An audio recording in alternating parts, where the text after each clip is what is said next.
As humans, we tend to give our thoughts too much power. We think about something and believe that since we thought it, we must do something with the thought. The problem is we tend to focus on the thoughts which we have given meaning to, even if that meaning is based on our own flawed assessments. Today I will discuss how you are giving your thoughts too much power. If you think about it, in any given 5-minute period, you likely have 100 or more thoughts going through your head. They can be about what you ate, what you want to eat, what your children are doing, whether you are hot or cold, what your childhood friend from 20 years ago is doing, or about the task which must be completed. The thoughts are about anything and everything. However, although 100 thoughts went through your head, you likely only paid attention to a few. If the thought didn't have a purpose in your life right now, it moved along and you didn't focus on it.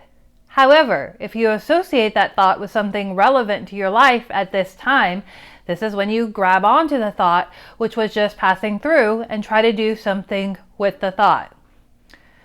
The way I visualize this is the rubber duck game at the fair. There are a lot of ducks floating by and you must grab one. There may have been 100 ducks and they were all similar, but you pick the one which stood out to you the most, and now this is your duck to do something with. This is how we treat the thoughts which pass through our mind. We grab onto the one that stands out to us and then we focus on this one thought. This thought has earned our attention, and because it was the chosen one, we then process what that must mean. But oftentimes it doesn't mean anything other than the power you give it.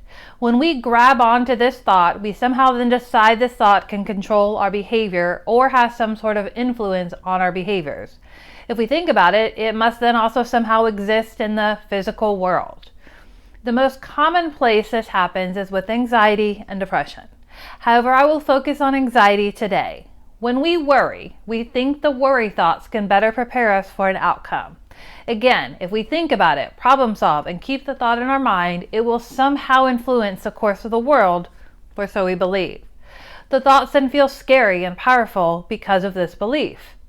Let's look at an example that many of you have likely experienced.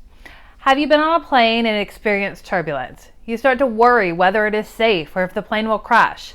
These worry thoughts become your focus while there is turbulence happening.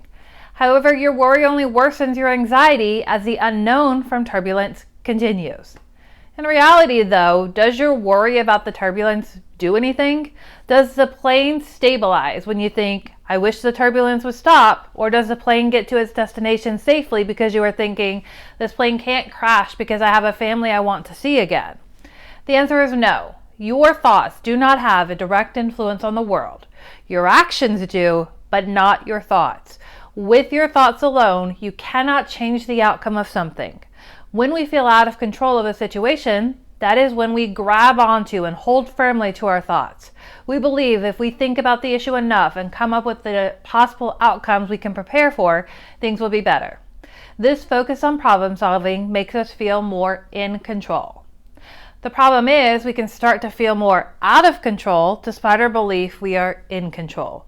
This is because once you have a thought about one thing which is bothering you, this leads to another thought and then another thought. Before you know it, your thoughts have spiraled out of control and you are no longer worrying about one thing, but many. If you find that you are focused on thoughts about something that isn't in your control, ask yourself if there is any action you can do right now which would change the current situation. If the answer is no, distract yourself from the thoughts. This will be difficult to do, but with practice you can effectively apply distraction and learn how to not overthink topics which you have no control over. Today I discussed anxiety in the example. To learn more about depression, click on the video in the corner, or you can find the link in the description below. See you at the next video.